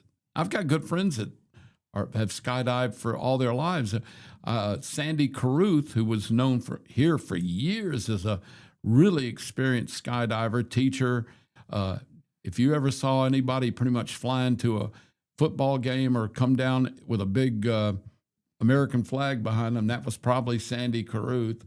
And she's ended up retiring and moving to Florida. But I hate to think of the thousands of times she's jumped, never got hurt, never been injured. So it's matter of fact, we used to love it because she's kind of a petite, tiny thing. And she used to fly in a bikini. In the summer, it's so hot, she'd fly in a bikini. And we'd go out to watch. We didn't care about watching the skydivers. We watched Sandy get out of the airplane and walk around. But it's, I've just never had an interest in that. But that's something. There's something else to that story. Either it was intentional. They do too many safety things before you even go to the door of the plane, as far as checking each other out, making sure everything's correct, you're strapped in. That almost can't happen or shouldn't unless somebody's gotten very cavalier. It almost sounds like it might have been on purpose, maybe. I don't know. It almost does, doesn't it? It does. All right, it's 8:30. We're going to take another break, and when we come back, we've got to talk about what happened in Chicago when the Border Patrol agents were there. Oh, man. This is a mess. What a mess. So we'll talk about that when we come back. You're listening to Morning Mayhem on Piper Peach Radio. Teresa and Dollar Bill broadcasting live from the Clayton Tractor Studio. We'll be right back.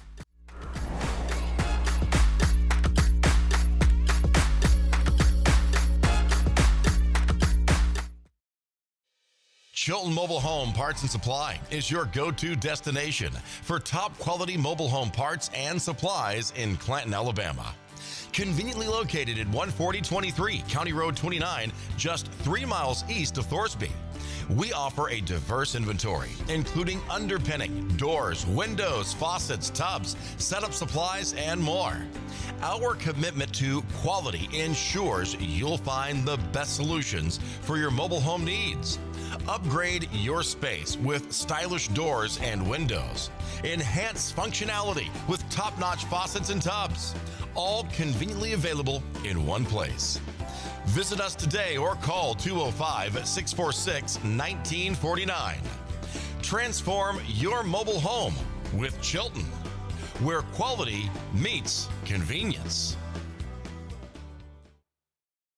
Looking for the perfect way to unwind, compete, and have fun with friends or family? Then Putter Up Pelham is your next destination. Coming this June. Whether you're a mini golf pro or just out for a good time, Putter Up offers a one-of-a-kind indoor putting experience with custom effects lighting, sounds, and robotics at each hole, plus automated scoring and a virtual caddy to guide your game. And our ADA-compliant courses include special putters for individuals using wheelchairs or walkers, so everyone can join the fun from ages 4 to 100. Rain or shine, day or night, it's always game time at Putter Up. Come for the fun, stay for the challenge. Swing by Putter Up, where every stroke counts. Need reliable towing or diesel repair? Mems Wrecker and Heavy Duty Diesel Repair has you covered. We specialize in light and heavy duty towing and recovery with the latest equipment for any job, from campers and tractor trailers to winch box recoveries, and the only local-based rotator in the county. We do it all. Our diesel repair services include computer diagnostics, engine rebuilds, transmission and clutch work, and general maintenance. Trust Mems Wrecker and Heavy Duty Diesel Repair for top-notch service. Call us at 205-217-1984.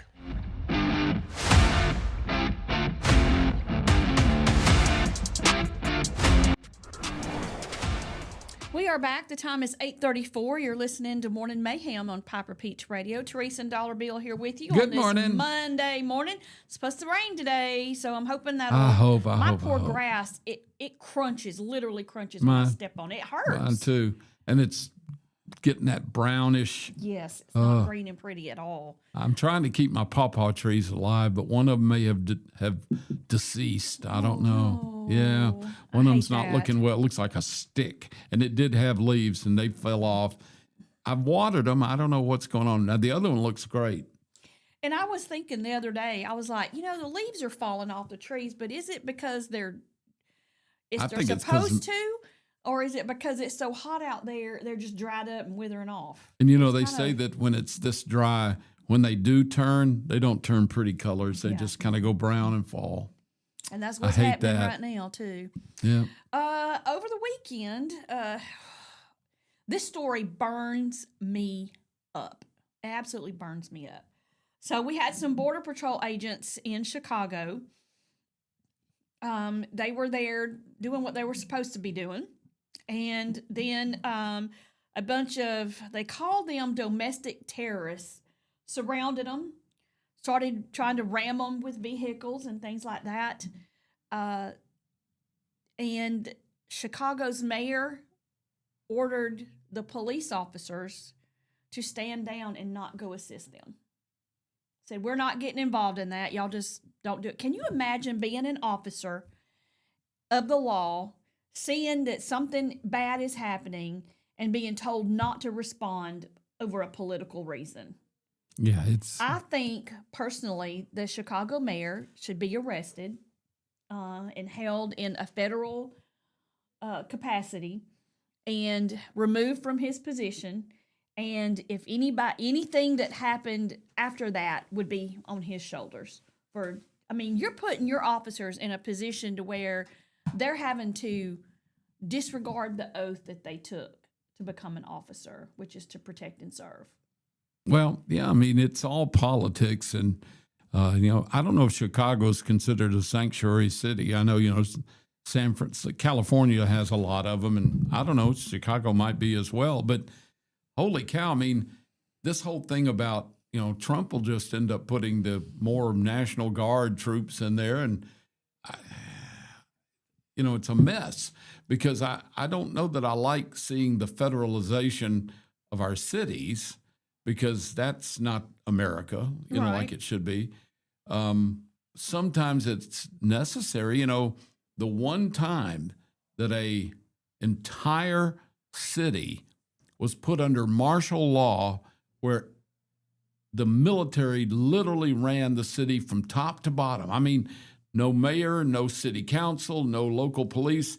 It was all a military. It's only happened once, I think, in the United States. It happened in Alabama. Really? Yes.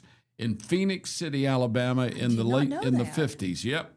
There was so much corruption. Phoenix City, Alabama was considered like the Las Vegas of the South with no control. They had prostitution, they had gambling, they had all kinds. The mob was in there. Phoenix City, Alabama, right next to Columbus, Georgia, right over the river. And because they had so many military bases down there in that area, this place was a Sodom and Gomorrah. It had tons of brothels, lots of, ladies of ill repute.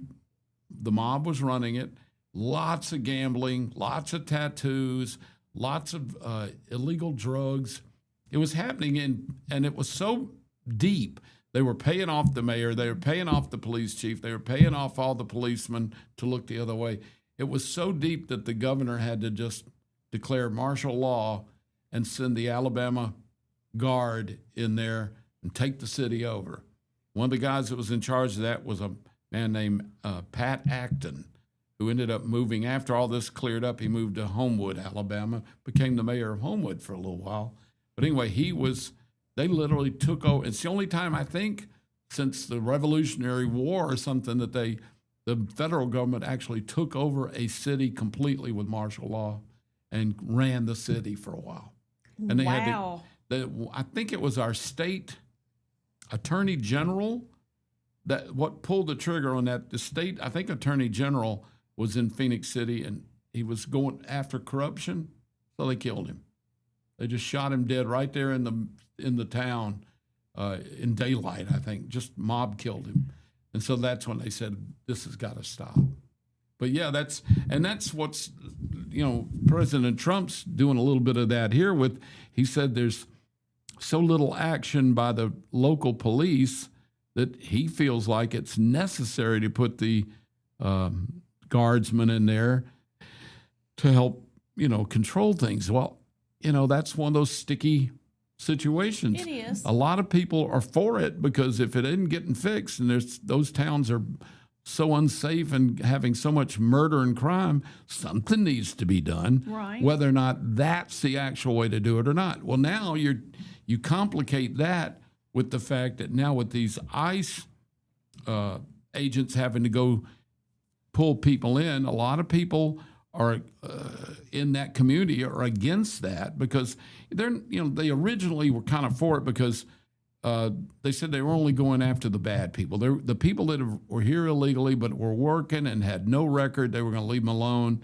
All they were going after was the drug addicts and the people that were trafficking children and causing trouble and getting in trouble with the law. They were going to get them and get them out. Right. But now they're getting everybody, just about. Yeah. And that's become the problem, is that a lot of the people that we would consider, although illegally here, are good people just working for a living, doing jobs a lot of people wouldn't do. And so now we're in that horrible mishmash of morality. Yes. What do you do? Legally against morally. Right, morally. I'm sorry, I'm trying to get that and out. you've got these Yeah. people. Yeah, we know a lot of people. All of us do, who are wonderful, hardworking family people, but they're here illegally. This country's made it very difficult to be here legally. Actually, Mm-hmm. I don't know what the answer is to it. I've always said if they could, if you've got a criminal record, you're out. You send them out. Mm-hmm. But I have a hard time getting rid of the people that are working in all these chicken processing plants and vegetable harvesters and people doing manual labor that Americans, a lot of them won't do. And that's the thing. They're like, well, they're taking our jobs from us. They're not. They're doing taking the jobs nobody else that wants. You won't do. And they're working at pretty low wages. And twice as hard. It's a moral versus legal situation, and everybody has different feelings about it. Like I got a buddy that just says, if you're here illegally, you gotta go. You're either here legally or you're here illegally. I don't care what you do or how it's not right. And then there's people that say, listen, they come here because we're supposed to be the land of immigrants. The Statue of Liberty says, bring me your poor, your huddled masses, all that stuff.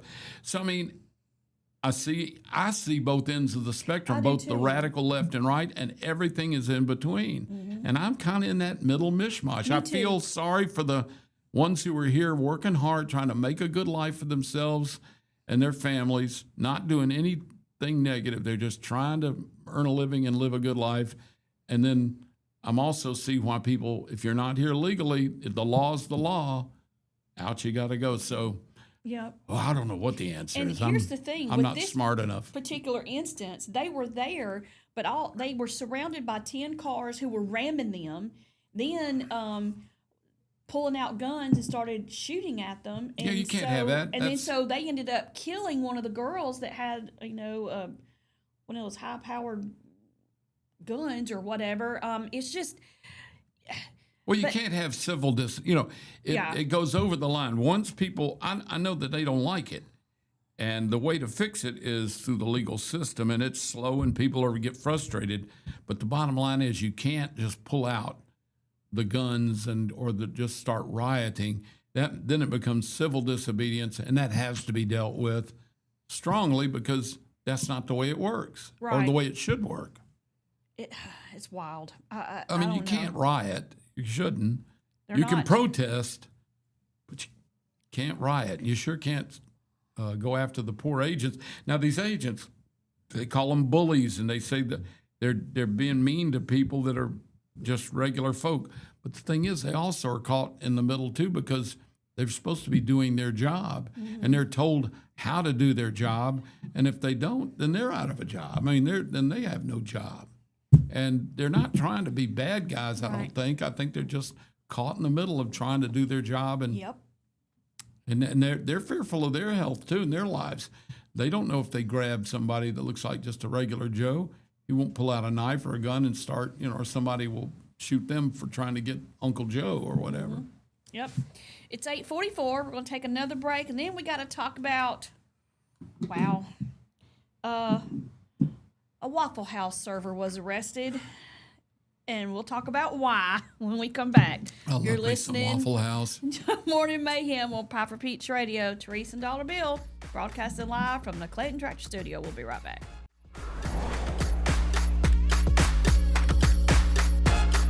Some family traditions begin with an ending. Lasting family legacies are established at Martin Funeral Home, where for over 100 years, we have served the families in our community. Bobby, Donnie, Norma, and our family at Martin Funeral Home would like to express our sincere gratitude for allowing us to serve your family. Every life story deserves the perfect setting. We are here to make that happen for you and your loved one. We offer traditional funeral home services, and we are now excited to be the home of the first crematory in Clanton, Alabama. Our goal is to serve our families no matter what their needs are. Martin Funeral Home, serving Chilton County since 1921. Please give us a call at 205-755-3550. Universal Heights Academy is now enrolling for the following programs: aesthetics, manicurist, waxing, cosmetology, barbering, and the instructor crossover program. We are offering small class sizes for more personalized instruction. Hybrid and online classes are also available. Find us on Facebook or visit uhaway.com for more information on our discounted enrollment rates. Your rewarding career starts with Universal Heights Academy.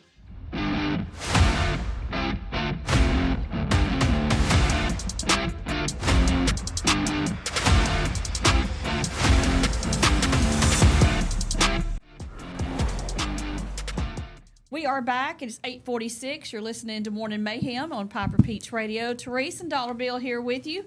We were talking about, for the break, we talk about a Waffle House server was arrested.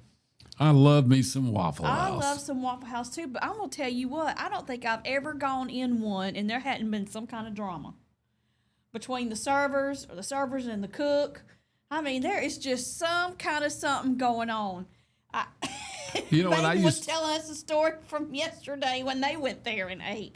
That is Here in hilarious. Clanton, yeah, it's funny. I mean, what in the world gonna do?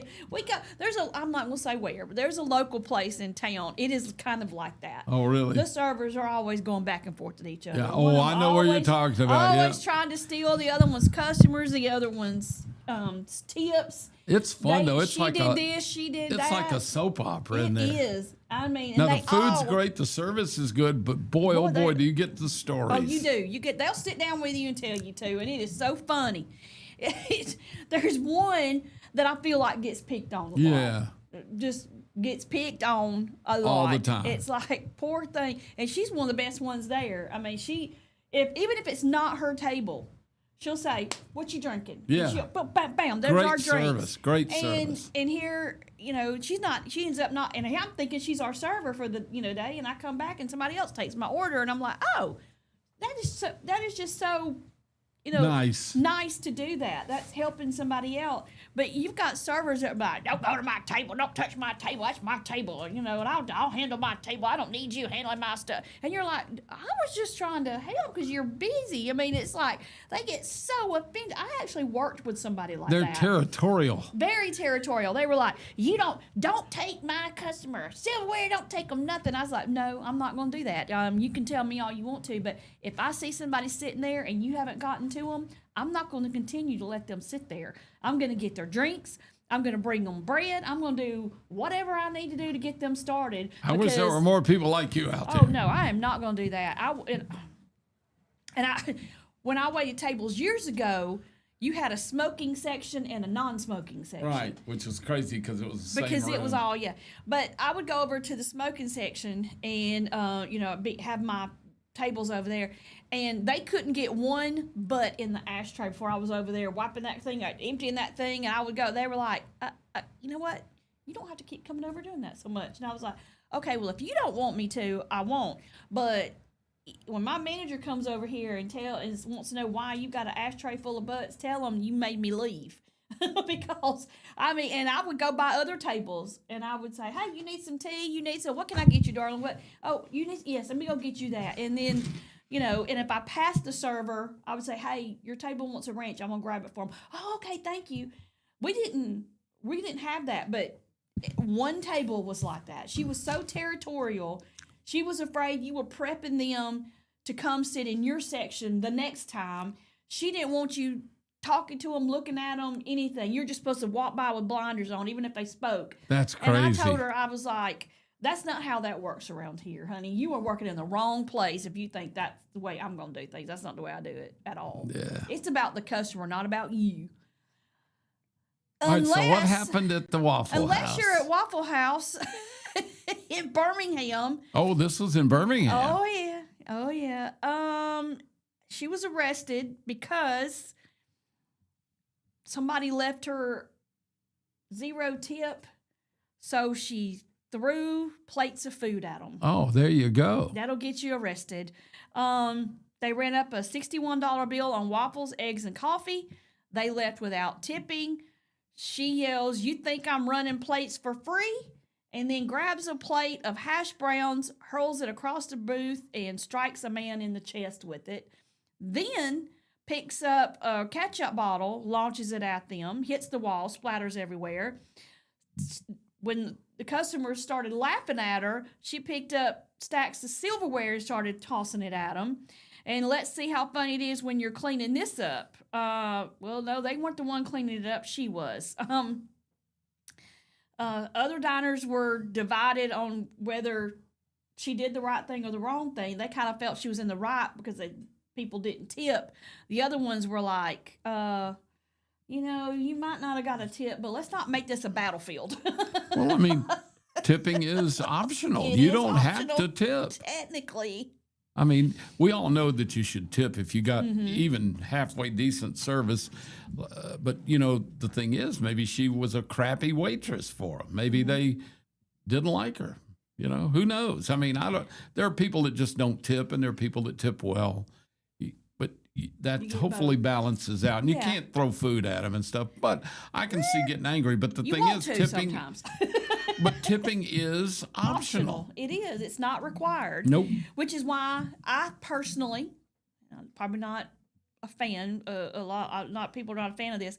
I don't think that $2.13 an hour or $2.50 an hour is adequate. It's not, because tipping is optional. I think you should get at least minimum wage and let the tipping be an addition, because that helps balance out those dollar tips that you might get. Now, a girl I worked with at a particular restaurant, they left her. They drank beer, ate wings, did the whole thing, left her $1 on the table. And if she was a bad waitress, I could understand, but she was not. She was probably one of the best. She chased them out that door with that $1, and she said, here, take this. And they were like, why? And she was like, because you obviously need it more than I do. Yeah. Just go. And we were like, okay, I'm kind of down with that because that was crappy to do that. Well, I don't know. See, I think that's okay. because she gave them their dollar back and shamed them. Right. That's what I'm saying. I think it was crappy for the people not to tip her. Oh, yeah. Because I she agree. did. She worked. She ran her butt off. I mean, And then leaving $1 means that they knew exactly that was what insulting. It is. Because they didn't forget to tip. They just insulted her with a little lousy tip. You know, I had when I was a server for many years too, and I've only had one bad incident, and that was where the two nice-looking young businessmen came into a nice restaurant downtown Birmingham. I was working right there on Morris Avenue, and they came in, and they were in suit and tie. They looked like young lawyers. You know, they were young. They had a lunch that they got a bottle of wine. They ran the bill up. Now, this is back when a big lunch bill would be $11, $12, you know, $5 or $6 to $8 a piece. They ran up like a $60 lunch tab. Be like $200 now. And then skip the bill. One went to the bathroom and the other one went like he was going to pay.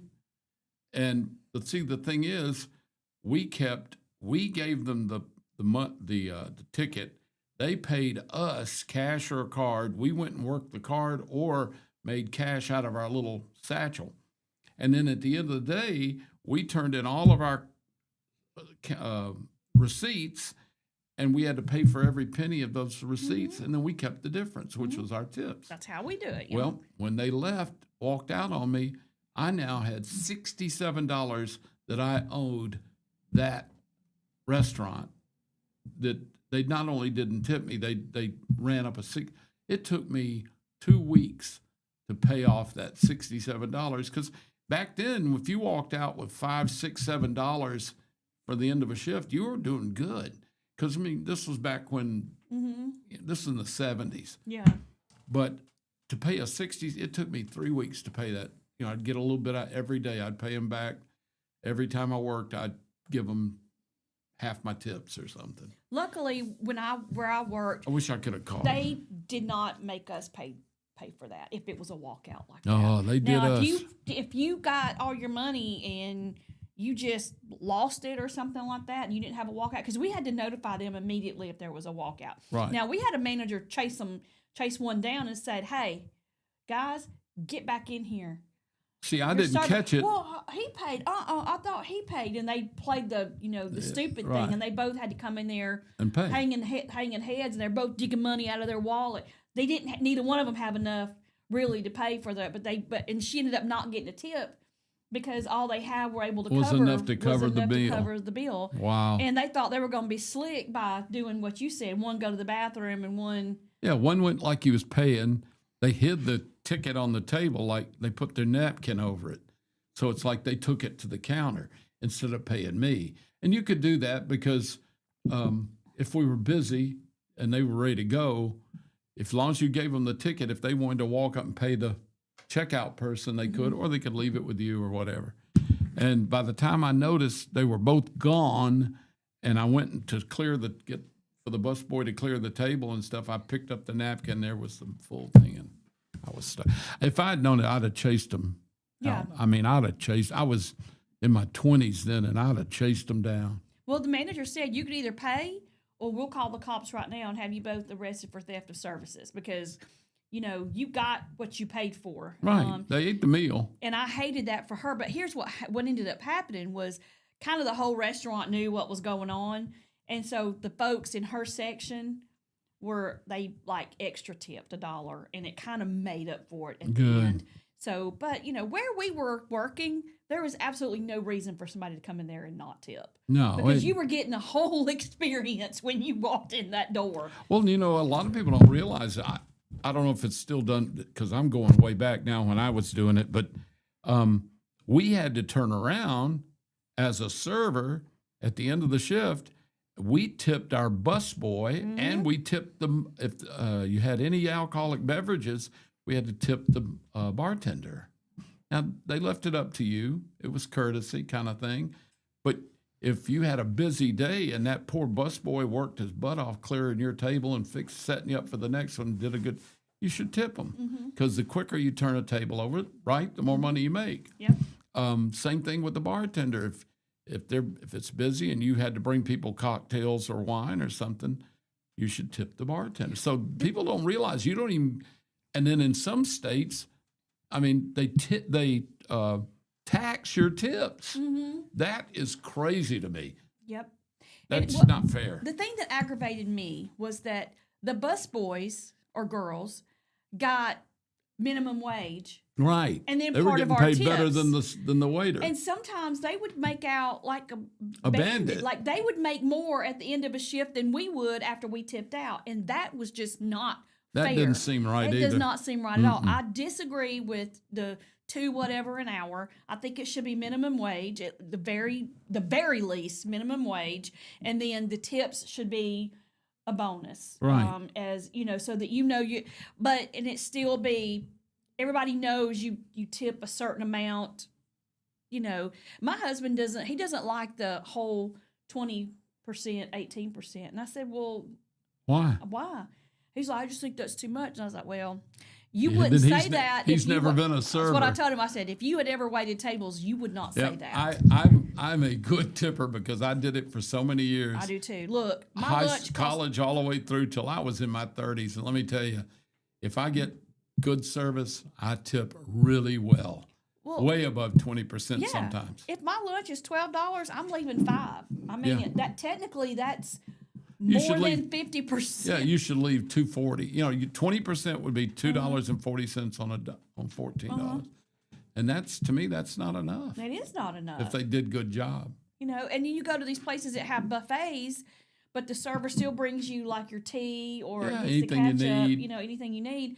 And I see people leaving $1 on there. Or no tip. Or no tip at all. Because they say, I got to do all the work.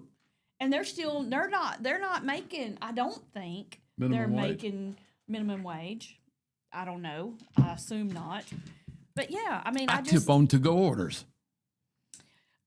I don't tip a full 20%, but I will tip on if they got to package it up and all that and give it to me packaged. To me, that's work. That it's easier than slopping it on a plate and bringing it out. If that's the case, then you would have to tip every single fast food worker. Yeah, I don't do that. So I don't. But if I go to a regular restaurant and they're not used, that they normally serve you at your table, but you do get a to-go order. Oh yeah, I still tip on that. I'll tip on that. But you're right. I don't tip fast food. I'm seeing tips for gas station attendants, tips all these different places, and I'm like, why do you have a tip jar out here again? You're a gas station attendant. I'm not giving you a tip for handing me my Coca-Cola back to me. First of all, I'd like to know where you still have an attendant at a gas station. I hadn't seen that. They're cash register people. Oh yeah, okay. No, why would you tip them? There's a place here in Clinton that has that. They have tips. I was like, well, I guess you can put the tip jar out there if somebody just likes you and wants to tip you. I guess it's obvious, but. And just because it's out there doesn't mean I'm going to do it. And don't look at me sideways because I'm not going to tip you just for breathing. That's not going to happen. Because I know you're getting an hourly wage. I don't know. There have been some ladies working these fast food. I'd tip them. Of course you would. Yeah. It's 9:01. That is going to do it for us today on this Monday. Everybody stay safe out there with the storms. Don't forget, tonight is the Taste of Chilton. That's right. It starts at 5:30, and we're going to have some more tickets to give away, so y'all be watching our Facebook page. We've got the Rotary Club graciously brought us a few more tickets to give away. So we're going to put another post up there. Watch that, and you'll be able to come and pick up your tickets. We should have that done by 3 o'clock today? By 3 o'clock. So thanks for watching. We'll see you tomorrow. Have a good one. Good day.